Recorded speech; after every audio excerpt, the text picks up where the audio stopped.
GST bill आने के बाद देश बदलेगा? क्या कुछ फायदा होगा हमारी अर्थव्यवस्था पर? क्या वाकई में विदेशी इन्वेस्टर को एक टैक्स एक देश की ये नीति जो है वो लुभाएगी? जीएसटी बिल का काउंटडाउन शुरू हो गया है। सरकार कोशिश करे कि हर हाल में ये बिल पास कराकर जुलाई से लागू करा दिया जाए। अपनी डेडलाइन हासिल करने के लिए सरकार ने 4 सहायक विधेयक लोकसभा में पेश भी किए हैं। अब 29 मार्च को इस पर तारीख पर चर्चा होनी है। तो आइए आपको हम भी समझाते हैं कि आखिर जीएसटी, ये जो एक देश एक टैक्स की नीति है, इसका क्या कुछ फायदा होगा। मौजूदा दर है साबुन तेल पर टैक्स की 15 से 21%। जीएसटी की दर होगी 18% पूरे हिंदुस्तान में। तो यानी कि ये चीजें सस्ती होंगी उन राज्यों में जहां पर अभी महंगी है। खाद्य तेल मसाला मौजूदा दर 9% है, जीएसटी की दर 5% होगी, तो ये भी सस्ता हो जाएगा।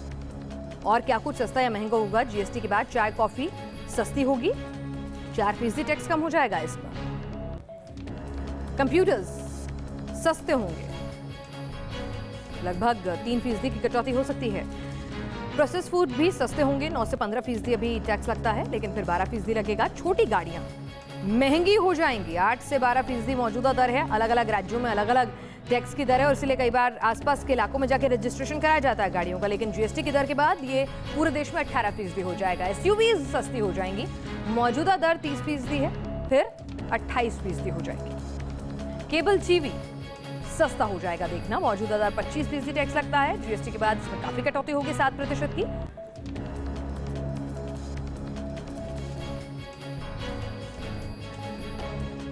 जीएसटी के बारे में तो सभी राज्यों ने अपनी सहमति दी है, लेकिन इसमें बिल में क्या नए नए चीज वो लाएंगे, क्या किन किन चीजों को वो फिर अपना एजेंडा एडिशनल कर देंगे, वो देखना चाहिए। क्योंकि हमेशा ऐसा होता है, फाइनेंस बिल बताया गया एक, फिर बाद में बहुत से उसमें अंदर अमेंडमेंट लाए गए एक।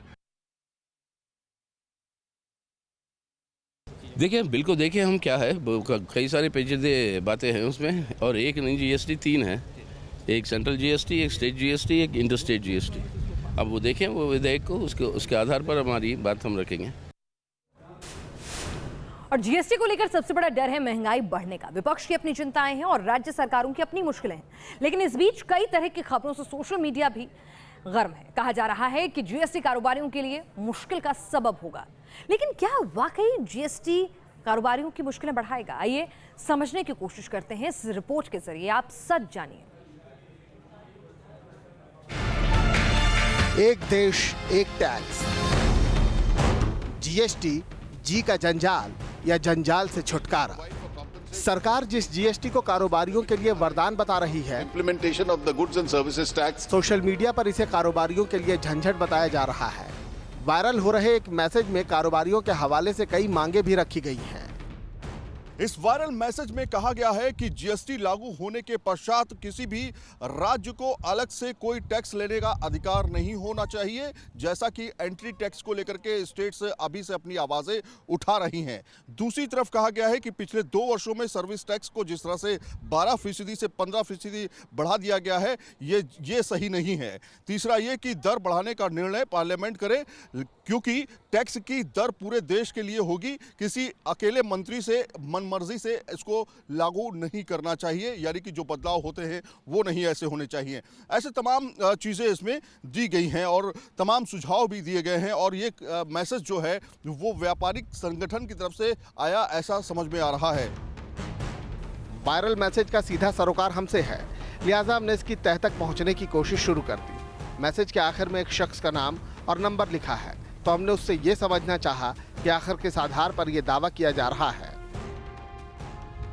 अयूब जी बोल रहे हैं?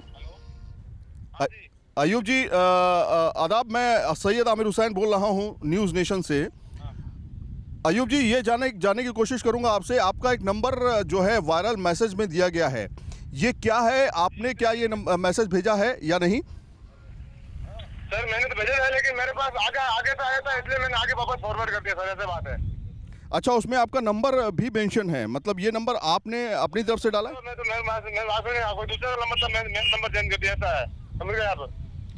अच्छा, आया था मेरे पास, मेरे पास कोई 2-3 नंबर है, वो दूसरे दुकान वाले का, उसको मेरे पास चेंज किया था, मैंने आगे सर्च कर दिया था। अच्छा, वो वायरल मैसेज ये वायरल मैसेज आपके पास आया, आपने अपना नंबर लगा करके उसको आगे बढ़ा दिया। हाँ आगे बढ़ा दिया, हो गया। आप सर कहाँ से बोल रहे हैं? मैं तो राजस्थान से बोल रहा हूँ जी। राजस्थान में कहाँ से सर? जोधपुर से। तो अयूब जी, आप ये इस मैसेज जो आपने ये भेजा है, इसको आपने पढ़ा भी है? किस बारे में है? जीएसटी के बारे में। जीएसटी होता क्या है? सर अभी ऐसा मेरे को नहीं मालूम यार सर, मैंने तो पता नहीं था। आगे तो आया था, आगे मैं वापस देख के वापस भेज दिया आगे सर तुरंत। अयूब से बातचीत के बाद हमें ये पता चल चुका था कि उन्होंने सिर्फ मैसेज को फॉरवर्ड किया है, लेकिन ये मैसेज सच है या गलत, इसका पता अब तक नहीं चल पाया था। लिहाजा हमने एक्सपर्ट की राय जानने का फैसला किया ताकि दूध का दूध और पानी का पानी हो सके। भारत सरकार को और हमने भी ये भी सरकार से सभी एक निवेदन किया है कि इसकी प्रोविज़न जो है वो ओबियसली उसको तो इम्प्लीमेंट करना होगा, लेकिन कम से कम व्यापारी वर्ग को 2 साल का समय दिया जाना चाहिए, उनके ऊपर कम से कम लोड देना चाहिए। और ये भी समझना होगा कि जो small and tiny small scale industry है, जो छोटे छोटे व्यापारी वर्ग हैं, वो इसके क्षेत्र में तो आ रहे हैं, लेकिन क्या वो उनके पास साधन हैं कि जो वो अपना इसको इस तरीके से बढ़ा सकें? तो उसके लिए सरकार को सहानुभूतिपूर्वक उनकी बातों को सुनना चाहिए। वायरल मैसेज में कुछ राज्यों की ओर से एंट्री टैक्स लगाने की बात कही गई है, लेकिन जीएसटी लागू होते ही अलग अलग जगहों पर लगने वाले 18 टैक्स खत्म हो जाएंगे और सिर्फ एक यूनिवर्सल टैक्स लगेगा। वायरल मैसेज में मांग की गई है कि दर बढ़ाने का फैसला संसद करे, सिर्फ अकेले मंत्री नहीं, जबकि जीएसटी की दरों को काबू में रखने के लिए जीएसटी काउंसिल बनाई गई है। मैसेज में कहा गया है कि टैक्स अदायगी में देरी या हिसाब किताब में गड़बड़ी होने पर कारोबारियों को 5 साल की सजा का प्रावधान है, जबकि जीएसटी काउंसिल के मुताबिक 2 करोड़ रुपए तक की कर चोरी में तत्काल जमानत मिल सकेगी। जाहिर है मैसेज में किए गए दावे में ज्यादा दम नहीं, लेकिन इससे एक बात तो साफ हो जाती है कि कारोबारियों का एक बड़ा तबका संशय में है। Team news nation. तो जाहिर है जीएसटी को लेकर कई तरह की अफवाहें हैं, लेकिन सरकार के लिए मुश्किल सिर्फ नहीं इतनी, क्योंकि एक बार जीएसटी का पूरा ड्राफ्ट सामने आने के बाद अफवाहों पर तो लगाम लग जाएगी, लेकिन फिलहाल दूसरी और भी कई मुश्किलें सरकार के सामने हैं जीएसटी को लेकर। दरअसल जीएसटी के स्टैंडर्ड दर 18% रखने के लिए सरकार को राज्यों की सहमति बनानी है। फिलहाल राज्यों में स्टेट वैट की स्टैंडर्ड दर 14.5% है और सर्विस टैक्स की दर 15% है। वहीं सेंट्रल एक्साइज की दर 12% के आसपास है। अब जीएसटी की दर 20 या 24 के बजाय 18% रखना बड़ी चुनौती होगी। राज्य ने अपने नुकसान की भरपाई के लिए अगर पेट्रोलियम प्रोडक्ट और स्टैंप ड्यूटी में बढ़ोतरी शुरू कर दी तो केंद्र की सारी जो प्लानिंग है वो धरी की धरी रह जाएगी। मौजूदा जीएसटी बिल के मुताबिक टैक्स असेसमेंट का काम केंद्र और राज्य दोनों करेंगे। टैक्स पेयर्स को 1 दर्जन से अधिक रजिस्ट्रेशन कराने होंगे। टैक्स चोरी या कम टैक्स अदा करने पर सजा का प्रावधान भी है, लेकिन इससे कारोबारियों में टैक्स का खौफ भी बढ़ सकता है। और इससे भी बड़ी बात यह कि जीएसटी लागू होने के बाद जिन राज्यों में इंडस्ट्रीज कम है उनके नुकसान की केंद्र सरकार भरपाई करेगी। मुआवजा मिलना बंद होने के बाद ऐसे राज्यों की दिक्कतें आखिर कैसे दूर होंगी, ये भी एक सवाल है।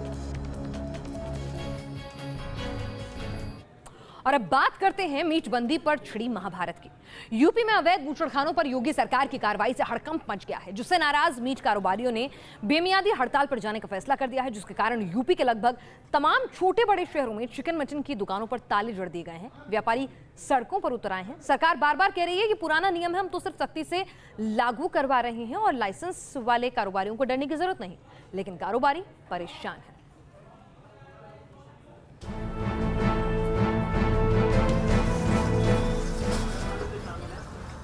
लखनऊ के मशहूर टुंडे कबाब का शटर डाउन है। कुरैशी की दुकान पर भी ताले जड़े हैं। मेरठ, गाजियाबाद, गोरखपुर, इलाहाबाद हर जगह चिकन मटन की दुकानें बंद पड़ी हैं। कई जगह मीट कारोबारी सड़क पर उतर आए। ये तस्वीरें उत्तर प्रदेश के अलग अलग शहरों की है, जहां चिकन मटन बेचने वाले व्यापारियों ने अपनी दुकानें बंद कर यूपी सरकार के फैसले का विरोध किया। कितनी दुकानें बंद हो गई हैं सरकार की वजह से, अब बहुत ज़्यादा दिक्कत पड़ रही है हम लोग को। कस्टमर पीट गए हमारे। 2 रुपया कमाने वाले हैं वो दर दर की वो भटक रहे हैं। सरकार को ये चाहिए कि कम से कम उनका ऐसा इंतजाम करे, और जिनका पहले से लाइसेंस बना हुआ है उनका लाइसेंस रिन्यूअल नहीं हो रहा है, इस पे सरकार को विशेष ध्यान देना चाहिए। सबसे पहले आपको ले चलते हैं राजधानी लखनऊ, जहां पिछले 3 दिनों से चिकन मटन की दुकानों पर ताले जड़े हैं। उत्तर प्रदेश में बीजेपी सरकार आने के बाद हो रही अवैध बूचड़खानों पर कार्रवाई के बाद आज से मीट विक्रेताओं ने अनिश्चितकालीन हड़ताल पर जाने का फैसला किया है। इस समय मैं लखनऊ के नरही में जो मीट मंडी है उसमें मौजूद हूँ। तमाम यहाँ दुकानें हैं जिसमें चिकन, मटन और फिश कारोबार यहाँ होता है, लेकिन सारी दुकानें यहाँ बंद पड़ी हुई हैं। कुछ ऐसी ही तस्वीर मेरठ में दिखी। यहाँ के मार्केट और फुटपाथ पर भी चिकन मटन के सारे दुकान बंद नजर आए। मेरठ की ये मुर्गा मंडी और या कह सकते हैं कि मटन की मार्केट है, जहां पर पूरे शहर को मटन सप्लाई किया जाता है। झज्जर वाला इलाका है ये पूरा, आप देख सकते हैं किस तरीके से चिकन की यहाँ कटाई हो रही है। हालांकि हड़ताल का दावा किया जा रहा है, लेकिन मेरठ में हड़ताल का उतना असर नहीं है। दिल्ली से सटे गाजियाबाद के मीट कारोबारी भी इस विरोध में शामिल हैं, जिससे मार्केट में सन्नाटा पसरा है। अवैध बूचड़खानों पर हुई कार्रवाई के बाद चिकन व्यापारी सभी हड़ताल पर हैं और इसका असर गाजियाबाद में भी साफ देखने को मिल रहा है। तस्वीरें अगर आप देखेंगे तो गाजियाबाद के सम्राट चौक विजयनगर की ये तस्वीरें हैं, जहां पर ये चिकन की दुकान है और यहां पर ताला लगा हुआ है। अमूमन इस समय ये सभी दुकानें खुल जाया करती थी, लेकिन जो हड़ताल है उसका असर यहाँ साफ देखने को मिल रहा है। जितने भी मटन चिकन के व्यापारी हैं उनका कहना है कि जो हड़ताल है ये अनिश्चितकालीन है, क्योंकि जो अवैध बूचड़खाने बंद किए गए हैं इनका कहना है उन्हें खोला जाए। इसकी वजह से जो परिवार हैं उनके परिवार पालन पोषण में काफ़ी दिक्कतें आ रही हैं, जिसके बाद ये हड़ताल का फैसला लिया गया है। पिछले एक हफ्ते में सीएम योगी के आदेश पर यूपी के अलग अलग शहरों में करीब दर्जन भर अवैध बूचड़खानों को सील कर दिया गया है। यूपी सरकार के इस फैसले से मीट कारोबार से जुड़े हजारों लोगों की कमाई पर असर पड़ा, जिससे नाराज यूपी के मीट कारोबारियों ने बेमियादी हड़ताल पर जाने का फैसला कर लिया है। Team news nation. यूपी की सरकार मंचलों के खिलाफ सख्त है, लेकिन कौशाम्बी में इस बीच एक लड़के ने खुदकुशी कर ली है, और वो भी एक मंचले से परेशान होकर। और बड़ी बात यह है कि उसने कई बार थाने में जाकर गुहार लगाई कि लड़का उसे परेशान करता है, लेकिन किसी ने उसकी नहीं सुनी। उल्टे घर वालों के खिलाफ ही मुकदमा दर्ज कर दिया गया है। अब क्या योगी सरकार इसमें कुछ संज्ञान लेगी? कौशाम्बी में छेड़खानी से परेशान एक लड़की ने खुदकुशी कर ली है, और इस खुदकुशी ने यूपी पुलिस पर कई सवाल खड़े कर दिए हैं। बीए की छात्रा को महज इसलिए अपनी जिंदगी खत्म करनी पड़ी क्योंकि थाने में उसकी शिकायत सुनने की जगह उल्टे आरोपियों के साथ मिलकर पीड़िता के ही भाइयों और चाचा के खिलाफ मारपीट और छेड़खानी का मुकदमा दर्ज कर लिया गया। हमारी बहन परीक्षा देने गई थी, जहाँ पे आशीष नाम का लड़का उससे छेड़खानी कर रहा था विगत 2-3 दिन से। हम लोगों ने जब कॉलेज प्रशासन से इसकी शिकायत की तो उन्होंने कोई कार्रवाई नहीं की। जब चौकी पे गए तो चौकी पे भी हम लोगों से कोई नहीं हुई, उल्टा हम लोगों के ऊपर ही एफआईआर दर्ज कर दी गई है। और उससे आहत होकर हमारी बहन ने कल फांसी लगा ली। छात्रा के मां बाप की पहले ही मौत हो चुकी है। उसकी परवरिश उसके चाचा कर रहे थे, लेकिन आरोप है कि शोहदों ने उसके चाचा को ही फंसा दिया, जिसमें पुलिस ने भी उनकी मदद की। और पुलिस अभी भी छात्रा की ज्यादा सेंसिटिव होने की वजह से उसकी मौत बता रही है। वो लड़की जो कि सुपर सेंसिटिव थी, उसको ये लगा कि मेरे साथ गलती हुई, मतलब छेड़खानी हुई, और मेरे ही भाई और चाचा के खिलाफ अभियोग पंजीकृत हुआ। तो वो लगता है कि इसको बहुत ही हार्टली लेकर के उसने इस तरह का मतलब कदम उठाया। पुलिस ने आरोपी जितेंद्र को गिरफ्तार कर जेल भेज दिया है, और कुछ पुलिस वालों पर भी गाज गिरी है। जो लोग दोषी थे उनके विरुद्ध कार्रवाई सख्त हुई है, और वहाँ पे दूसरे एसओ पोस्ट किए गए हैं, चौकी इंचार्ज भी दूसरे जा रहे, और इस तरह की घटना न होने पाए इसके लिए कमांडर महोदय के द्वारा सबको सख्त निर्देश भी दिया गया है।